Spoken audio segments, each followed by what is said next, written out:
This afternoon, I'm going to be talking to a luxury fashion buyer who has an amazing repertoire and a wealth of experience. So I'm super excited to be talking to Julie Benhammo. So specific, Yeah, you're the co-founder, you just said. yeah, You're mainly on the business aspect. Are you, correct. is that solely just business? Do you play a part in the design as well? And Yeah, we're a team of two, and we're really close. So we kind of like she gather trends and like what she thinks is gonna work, and then we try it first of all because yeah, everything has to be functional. Like everything we do is about modern, unisex, and functional. So not only we try it, we have everyone try it, and men and women, and then we like tweak it, we change it, and then also because I'm on the business side, like I know what works, what doesn't work. I see like competitors, and I have feedback from clients. So then we change things around, and then we adapt and we produce a collection. Basically, the good thing is we're small, like it's a team of two, so everything is yeah. we can adapt quickly, we can change things around, like it's easy. So it's been a year and a half. The first year we were expanding in France and Canada and Italy. And the second year, so Wow. this year, we started, yeah, so we had like a really strong first year, and we are like, okay, the response is amazing. Like, I never thought it would be that big the first year. Yeah. And then January happened. So January 2020, everything was fine back then.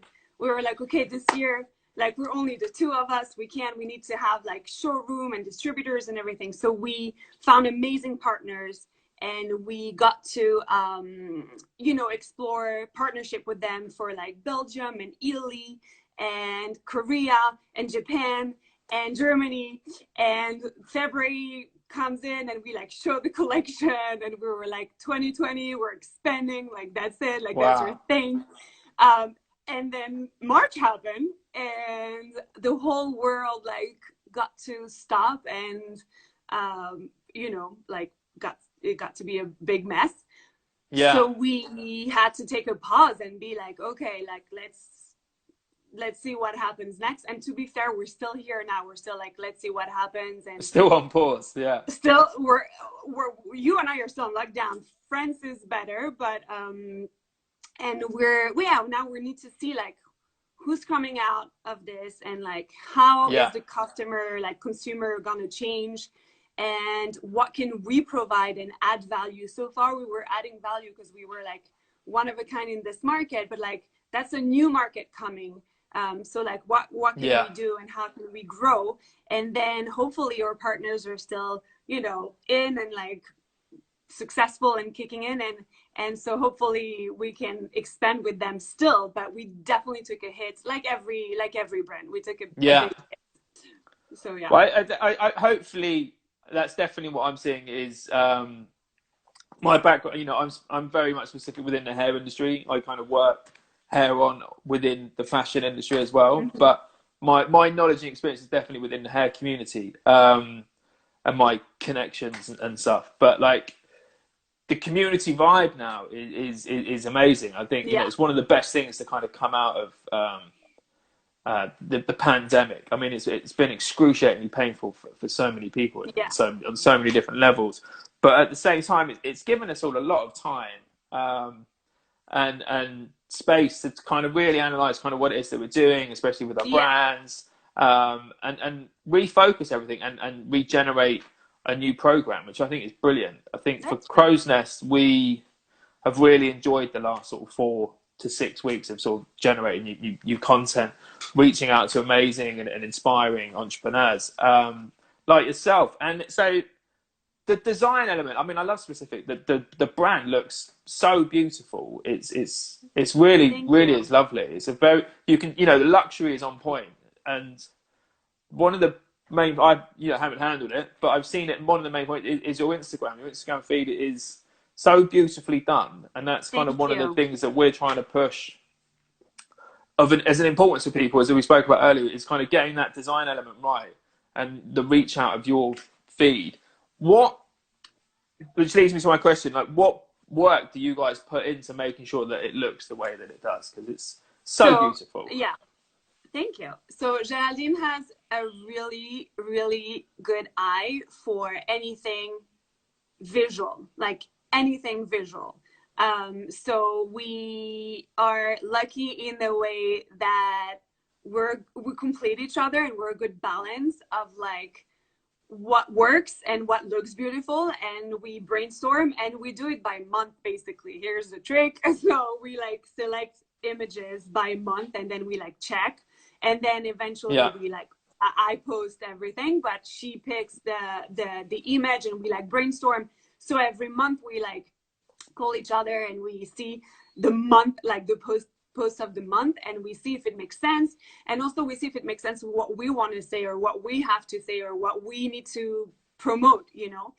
It's definitely a minefield, you know. As I say, we're trying to be, if we all had a crystal ball, it'd be a bit easier, right? It's kind of, it's such a mad world, because there's never been an experience like this. The pandemic is, you know, No, I mean, that medically, biologically, that has, but in terms of how it affects the industry and having happening as the world as it is now, because, you know, in the 1920s, the world wasn't so international, and there weren't so huge corporations that were being affected by this. It was just bankers, really, and then the general population. But now it's like, to say, the acceleration of brands that were already struggling to catch up to the digital within the digital vacuum, and being able to resell, and those that and you kind of really saw early on in the pandemic, like high street shops just had to close immediately. Exactly. And they really, you know, really struggled, and it really highlighted who was kind of weaker within that level. And as I say, we kind of spoke about it, like getting digitally savvy, and being able to reach your customers now. The interesting, I thought, was because there was a trend slowly creeping back in, though, to try and encourage people back into shopping and giving. You spoke about it just like having that experience, having that added level of what happens in the shop, what makes me come shopping. And it just makes me wonder now, is that trend just going to completely? It can kind of go either way, because you're either really going to have to ramp that experience up to get everybody back in, or everybody is just going to be like, I think we'll just stay online for the next 6 months. Yeah. Okay, well, okay, so short term probably, but then I don't know, because I feel like people are craving customer experience, because I feel like now after not seeing anyone for 3 months, you want to have something that you can't have. Like you want to go smell the product. Like I'm thinking of, you know, Crozier, the brand. So they're doing DTC online, like exclusively Instagram, everything. They work with influencers. And what they did recently is like they opened pop-up stores everywhere. And they just opened the pop-up store in London, and then the whole thing happened. And I was thinking about them. I was like, man, like, I mean, they'll be fine, but hopefully. Well, they generate such a following. I think they'll really they have a community. They'll kick back in, so no matter what. Exactly. So like I'm thinking about those guys. Like those guys, if in 3 months you tell them like, okay, we have like the community will follow, and they will come to that store for the experience, because they have like a museum like stores, and you can smell things, and like you can buy things that you don't have online, and you have like, it's a full experience. So I do feel that people are going to crave this, because we've been isolated for too long and so long, and because that's not something you get from a website. Now the problem is going to be like, everyone's going to want to do that, as much as everyone's going to want to sell online through Instagram and other channels.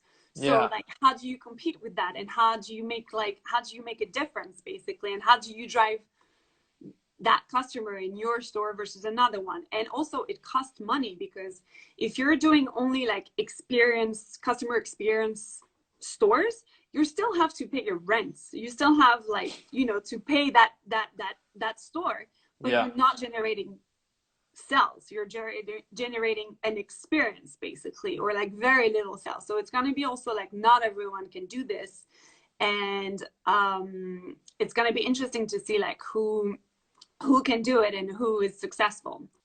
But that's an amazing schooling though, right? It's like kind of, because pushing your own brand, what you said before, like every step along that way, though, you've started at the bottom and you've built it from scratch. You've built that department from Yeah. scratch. You've built it up. You've gone into India and you've taught them from the bottom of how to itemize products. I mean, it's like you couldn't get any more from the bottom up. It's like, this is Right. kind of what you need to do.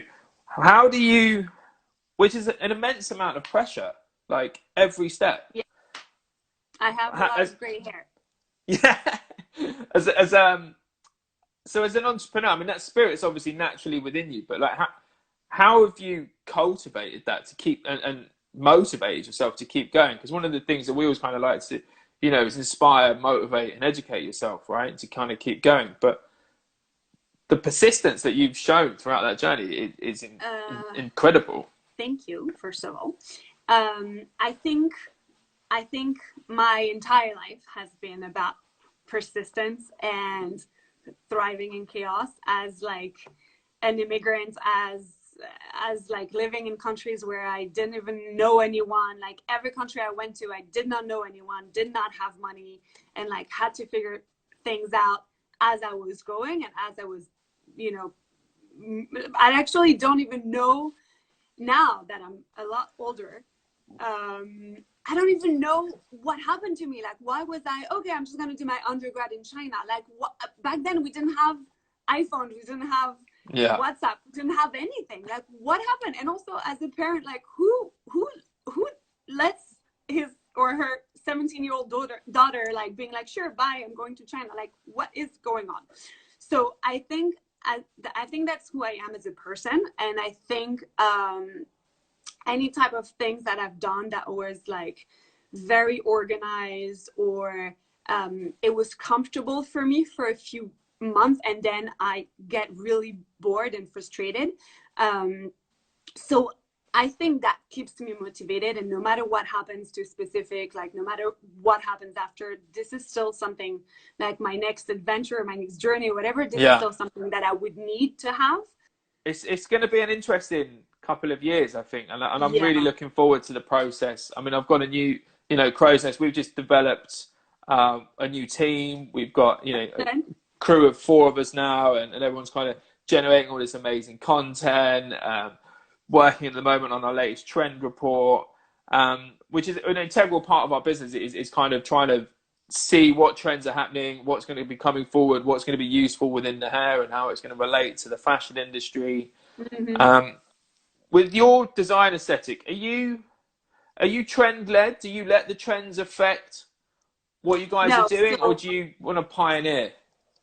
So we before COVID-19, we decided that we were not going to do like 4 collections a year and different things like this, because 1, we are trying to be, you know, careful about the environment, and 2, the whole thing was to be unisex, so genderless, seasonless, because like amazing. So we were doing this before. Now, of course, what we ran into is that when we sell to a department store and they sell out of things, then they reorder the same thing, but then they want like a different color or they want something. So what we were doing is like, because we have such a good partnerships with a manufacturer, we were able to like adapt a few things here and there color wise for clients.